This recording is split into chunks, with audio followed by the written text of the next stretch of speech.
guys, this is Christy Fulk with Create with Christy. I'm an independent Stampin' Up! Demonstrator in the U.S. Well, today I'm back with a quick and easy Christmas card for you for 2021. This one features the Christmas Season Bundle and the Christmas to Remember stamp set in the July to December mini catalog.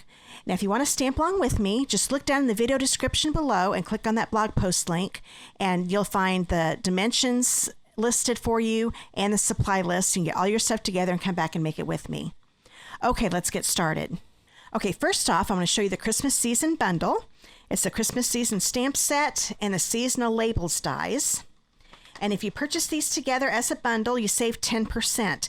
Now, I do have good news. The stamp set and the dies will still be available after January 3rd. I'm super excited about that. I love this bundle. But the bundle is retiring. So if you want to get this, be able to purchase both of these together and save 10%, make sure you get that bundle before January 3rd. And if they run out of dies before that for a little while, then the bundle will disappear while supplies last. So that is that bundle. And I'm using just the Christmas to Remember stamp set, but I wanted to show you the dies that go along with it. These are the Christmas pine cones dies, until I haven't even got had time to put magnets on these yet. And if you purchase these together, you'll save the 10% also. And this bundle is disappearing just like the Christmas Season Bundle I just showed you. But to buy them separately, if you're fine with doing that, then these will still be available after January 3rd too. Really happy about that too. Okay, now the stamps that we're going to use, we're only going to use the Merry Christmas stamp. And like I said, we're not using the dies this go around. And then with this one, I forgot to tell you which stamps. You're going to need both of the all 4 pine cones. So you've got the 2 for the small pine cone and the 2 for the larger one. You're going to need this stamp here, this one, and you're going to need this little one and this one here. So those are all the stamps you're going to need. And we are only using one die. We're going to use this one right here. And now let's go ahead and get some stamping done. Okay, first off, we're going to take this piece of basic white cardstock. This is 5 1/4 by 4. And I want you to grab all of the pine cone stamps and your Early Espresso ink pad. Now, I want you to look closely at this. Hopefully you can see this. The one in my left hand is a little smaller than the one in my right hand. And also the detail on this, the one on my left hand, you can see the lines within the pine cone are a little narrower than these wide ones here in the right one. The wide ones is the lighter version, okay? And the one with the smaller is the darker. So the more detailed one, you want to be the dark. So I always start stamping with the dark because it's a lot easier. I'll show you here in a minute. You understand. If you stamp first with the dark, then you can be able to see through the stamps better with the light, and you'll see the dark underneath here. It'll make sense here in just a minute. Now I'm going to stamp this right here in the bottom left corner, like that. And then we'll do the same thing with the big ones. The one in my left hand has the smaller lines in it. Get my fingers out of there. You might be able to see it a little better. And the one in the right has the fatter one. So this is the darker one. And we're going to ink this up with the Early Espresso. And we're going to stamp it in the top right corner. Okay. Now let's take the ones we haven't done yet. This is the one I want to be a lighter version. I am still using the Early Espresso, but this time I'm going to stamp it off on my grid paper, and then I'm going to line it up right here. And if you can see, hopefully you can see that. Because I'm using the light ink now, I can see through it and see that dark down here. If I'd started with the light version first, it might have been so light I wouldn't have been able to see it very well to line it up. So that's the trick with that. Now we'll take the other big one, ink it up, stamp off, line this one up, hold it down a few seconds, and now we've got our detailed pine cones. Isn't that cool? I love that. Okay, now we're done with the Early Espresso for now. I want to grab this stamp here and my garden green ink pad. And I'm going to stamp one. It doesn't matter if it doesn't line up perfectly because we're going to be covering up the bottom of this. But we've got that one there. And we're going to do this one like so. Okay. Like I said, I'm going to be putting a strip across here, so it's okay that they aren't meeting right there. Okay. Now we're going to grab, and if you want to, if you grab a piece of the cherry cobbler, this is 5 1/4 by 1 5/8, put that here, and I can tell too that I'm going to be able to cover up the bottoms just fine. Okay. It's okay if you have to come down a little bit. It can be right in the middle, but it can also be offset just a little bit. It's still going to look just as good. Okay, now I'm going to go ahead and keep that laying there just for a guide for a minute. Now I'm going to grab this one here. I'm going to grab my garden green ink pad again. And the red berries are going to go on these little ends here. And I want to make sure my berries are showing pretty good. So I'm going to lay this where I know I'm going to put it. Keep it straight. Then I'm going to put this here. And there I can see all the berries are going to keep showing. So I can move that red away. And there we go. And I think it's going to be a little easier to turn this upside down. Let's put this on here again. And then once you've done one of these, you kind of can tell where you want to put these, and you're not going to have to do this every time. So I know if you're wanting to mass produce these, that takes some time. So once you have one made, you're going to kind of see where you want to stamp it by looking at the other stamps. It'll be a lot easier. Okay, now I'm going to tell you the trick about the berries. Now, when you go to stamp the berries, you want the 3 that are lined up here to be on the right, okay? It takes a little playing around to figure this out. Once you figure it out, it's easy. I'm going to grab my cherry cobbler ink pad, ink these up, and you're going to love the two-tone effect of these berries. It's going to be really cool. So the 3 here are going to line up with these, and this one on the left is going to line up right here. So I'm going to lay those down. Hopefully I'm getting these lined up good. I'm at an angle. There we go. Oh, pretty good. But see the detail on that? See how there's some lighter and darker in that stamp? I love it when our stamps do that. It is so cool. Stamps have come a long way in my 18 years of being a demonstrator. Okay, so I'm going to line it up again just like I did before. There we go. And those are ready to go. Let's go ahead and stamp the inside of the card. So this is another 5 1/4 by 4 inch piece. This time I'm going to use this leaf stamp with my garden green. And I'm kind of going to make a little spray here. So I'm going to kind of put some over here and some over here, kind of leaving a middle section. Okay, like that. And see, this one's also detailed too. Let me see if I can get a hold of it here. Lighter and darker in that one stamp. And then we're going to do some berries here. Grab this one again. Just kind of put this down here. And I'm kind of angling it so that stem is kind of inside of the leaf, so it kind of looks like it's behind the leaf. Then grab our cherry cobbler. Make sure those 3 lined up are on the right again. Line that up and stamp. Okay. And then I'm grabbing another stamp. Oh, I forgot to tell you to get this stamp, so you might want to pause the video real quick and get the Love and Joy Come to You and May It Last the whole year through. Get that stamp from the Christmas to Remember stamp set. And we're going to grab Early Espresso. I'm going to stamp that right here. I love having greetings that we can put on the inside, especially when we mass produce these, so we don't have to write in them. Makes it a lot easier when you go to mail them out. Okay, so that is all the stamping we need to do. Oh, take that back. You need to grab that last piece of basic white. It is a 4 1/4 by 1 1/4 inch piece.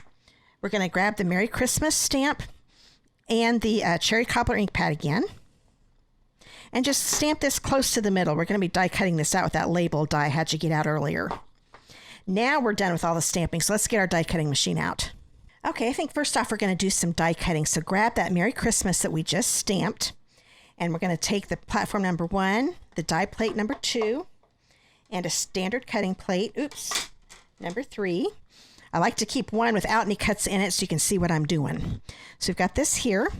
Put this down, and we're going to grab this label die and have Merry Christmas be in the middle, like so. And I'm going to take 2 pieces of my Post-it tape right there. And grab another standing cutting plate to put on top. We're going to run this through. And now we have, let me get the tape off here. We have our label. Okay, so that's ready to go. And now we're going to get this ready for embossing with a 3D folder. So let's go ahead and we're going to take the die plate out, and we're not going to use any of these standard cutting plates. So we just want platform number 1. And I'm using the Merry Melody 3D embossing folder from the July to December mini catalog. And I'm happy to say this one's going to stay. Even after January 3rd, you can still order this. I'm so happy because you can use this one all year long. And my family loves music stuff. Oh, this is the inside. I almost put the wrong one, so we're going to keep that. This is the one we want to emboss. So whenever you want embossing and stamping together, make sure you stamp first, then emboss. Because when you go to, if you emboss first, that would mess up those images. So that's the trick with that. You want to make sure that the fold goes in first. And I'm going to grab my specialty plate. And in case you're wondering, this does come, all the plates I'm using today come with the die cutting machine. Super good deal. You don't have to buy any extra plates. Okay. To start off anyway, you'll have to replace your standard cutting plates every once in a while if they get too many cuts in them. But there we go. Isn't that cool having the music on that? I really liked how that turned out. Okay, let's go ahead and get this out of the way and finish this card. Okay, I'm going to bring this piece in. This is the one that's for the front. And I'm going to grab that piece of cherry cobbler again. This is the 5 1/4 by 1 5/8. And I'm grabbing a piece of this Painted Christmas Designer Series paper. I'm happy to say this will be back in the next holiday catalog, the July to December. It will be gone after January 3rd, for now, but it'll come back in the next holiday catalog. I'm so happy about that because this paper is so pretty. So this one is a 5 1/4 by 1 1/2. So let's grab my seal. And we're going to put this right across the cherry cobbler. And I wanted more of the pine cones and the berries and stuff to show. And I wanted just a narrow border of the cherry cobbler. So that's why that's 1 5/8. There, that gives us a nice narrow border. But just enough to still give it a little more color. Okay, so now we've got that ready to go. Let's go see. It looks like I went over a little bit, so we'll take care of that here in just a minute. This is why I put strips like this across this before I put it on the card base. So that way I can easily cut anything that might be hanging over. There we go. So we're going to put this, I think I'm going to do it this way because I like to be able to see that this edge is lined up with the edge of the embossed stamped piece. Before I push it down, I make sure I've got everything hiding underneath. That looks good to me. Push this down. I'm going to turn this over. Now you can see the paper that's hanging over. So I can just take my paper snips and cut these off. It's so much easier to do this before you get it on the card base.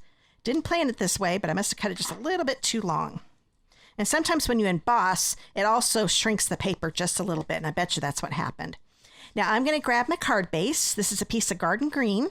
It's 5 1/2 by 8 1/2. I'm going to fold this in half, get those corners lined up like so.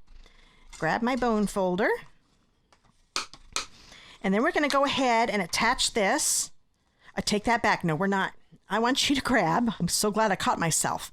Grab a piece of cherry cobbler and gold metallic ribbon. Let me get this up in the light. Isn't that gorgeous? I love this. I am very sad to say this is retiring. And you'll want to get this before it sells out because it could sell out before January 3rd. So make sure you get it right away. And if you want to order any of the things I'm showing you today, just go down in my video description and click on that online store link. And I've also got the list to everything that's retiring too. So this is going to go right across here. I'm going to grab some glue dots. Now I could just put some of my seal adhesive on there if I wanted to. But I think I'm going to use my glue dots. I'm going to put a ribbon, put on the ribbon end here. And you kind of have to help the glue dot up just a little bit. Once it's on there, though, it's on there good. Okay, so I have a glue dot on each end. I don't know if you can see that, but they're there. You probably can't. And then I'm going to put this all the way around here. Get it right along the middle of my DSP.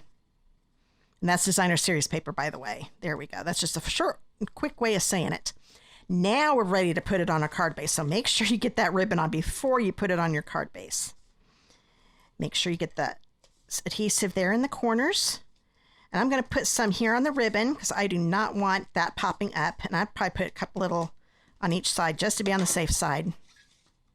I liked the big pine cone being on top, but you can turn it around and do it this way if you like to. It's whichever look looks the best to you. I'm going to put this right here in the center. And now we are going to grab this guy and grab some regular Stampin' Dimensionals. I'm going to put one right up here near the top. and then put one down in the bottom corners down here. Okay, now you'll see why in a minute. If I had put just 2 here in the middle and 1 in the middle, they would be just attaching to that ribbon and they would be moving around all the time. So that's why I did that. If I put them in the corners and along the edges, and this is narrow enough, I don't think we need, I didn't get the paper off that one. I don't think that we need to put another one here because that's pretty narrow. So we put this on here. And that way at least a little bit of that dimensional is going to attach to the paper, not just the ribbon. There we go. Now it's on there. It's not moving around with the ribbon. I'm going up and down and it's not moving, so that helps out. Okay, so that is the front. Now all we have to do is attach that inside. Oop, get this going again. There we go. Get the corners, long sides, and we'll put this right inside. And we are going to be done with another quick and easy Christmas card for you. So I hope you enjoyed this one. Let me get that a little closer so you can see that neat detail, embossing that with the music. So much fun making this one. It's a lot of stamping, but you could use your Stamparatus for that matter if you wanted to and make it even faster. But I wanted to show you how to do it if you just have the blocks. So if you'd like to stamp with me again, please subscribe to my YouTube channel by clicking that subscribe button below. And then when you see the bell icon, click on it and select all. That way YouTube will notify you every time I upload a video. And if you live in the United States and do not have a demonstrator of your own, I would love to be yours. These are the 2 current catalogs right now, the annual catalog and July to December mini catalog. Now this one ends, like I was saying, January 3rd, so there's not much time left of this, but I do have a supply of the upcoming catalog too. This is the January to June mini catalog and the Celebration brochure. You get free stuff with this. So if you want to learn more about Celebration, I talk about that in my unboxing videos. And if you want to see some of the new product, just click on that link below my video description. I'll put up in the top corner too of my unboxing videos. Hope you like those. So I will be happy if you don't have a demonstrator of your own, live in the United States, to mail your first set of copies of the catalogs. Like to get you started. Love this Stampin' Up. Okay, here's the card again, and I hope you enjoyed the video, and I would love to ask you to please support my channel by giving me a thumbs up or commenting below. I really do appreciate it. It helps out a lot. Okay, guys, see you in the next video. Bye.